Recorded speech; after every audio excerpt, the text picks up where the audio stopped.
the legacy media continues to suffer serious consequences for not caring about the truth, and that's really what's going on. Right? You look at them, and they're saying you can't believe your own eyes. You have to listen to us. You have to believe what we tell you, and so that is not working out for them. Vice News, appropriately named, is close to bankruptcy, almost certainly going there. BuzzFeed is in trouble. WAPO is laying off 7,000 people, I believe. I believe it was 7,000. Both Fox and CNN are bleeding viewers. Tucker Carlson posts a video from his basement and gets 80 million views. Fox gets 1.8 million. Wow. And in a slot that they got 3 million in yesterday, the day before, a couple days before. So there is no question. People are tired of being told that you can't believe your own senses. Yeah. You have to trust us.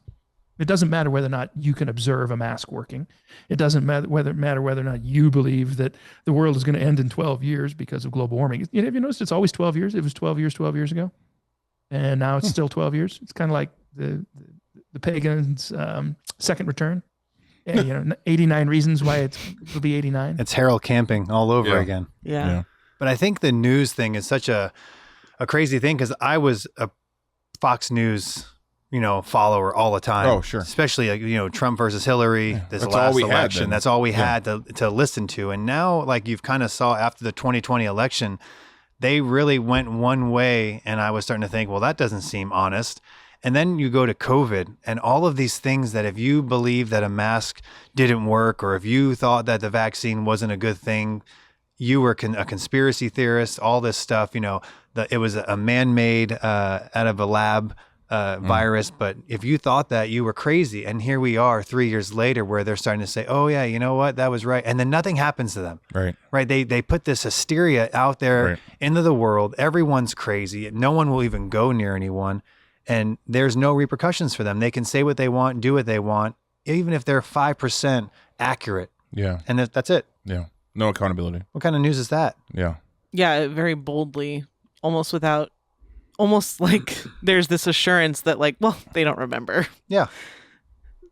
Just like not even anticipating anyone to hold them accountable. They're Americans. Americans are dumb. They'll get over the next thing, Yeah. It's constantly the process, how things work. Well, I think something you said, Dennis, I mean, the media's been probably the cause of this, but just our culture is our attention spans are so short. Mm-hmm. Right. And so it's like, the media comes on, drops this mass hysteria thing. Everyone freaks out, and you're right. And then it's like 5 minutes later, well, let's move on to the next mass hysteria thing. And we forgot about, because we're not able to step back and look at things objectively and see patterns in history and, look at the big picture and recognize what's happening. We just get caught up in the moment.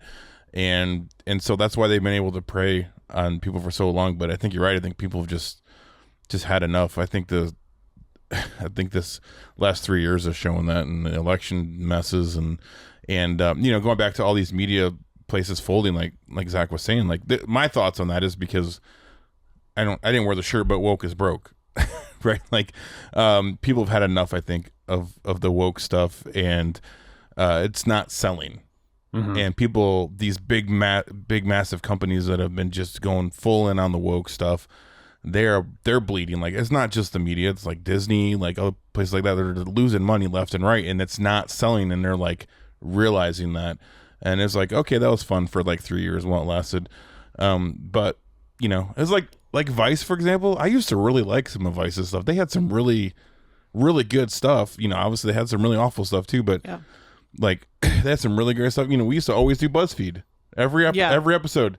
Remember, and I remember because they had all those fun little games and quizzes and stuff, and then all of a sudden, overnight, it switched to completely woke. I remember being I can't even read BuzzFeed anymore. This is just bad. Obscene. So then it just became something to make fun of.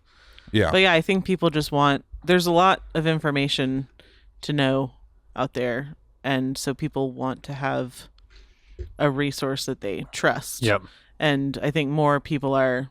At least I hope more people are sort of realizing that your worldview really shapes what information you find important, or even just in terms of how you would read a situation or what's happening and what the implications of that are. You need someone that shares thoughts like you, sure, that can help you like sort of wade through all this collective information that's out there. People just want something that they trust, that they go, well, like, I know that this person reported it and I trust that person, so like I believe what they say. Well, yeah, like you said, the attention span, right? Everyone, you can get a news feed onto your cell phone, it comes up, and right away, most people right now in the world, or even in this country alone, see it as, oh, that's fact, like this is definite, without like, I go back to Jeff's sermon last Sunday.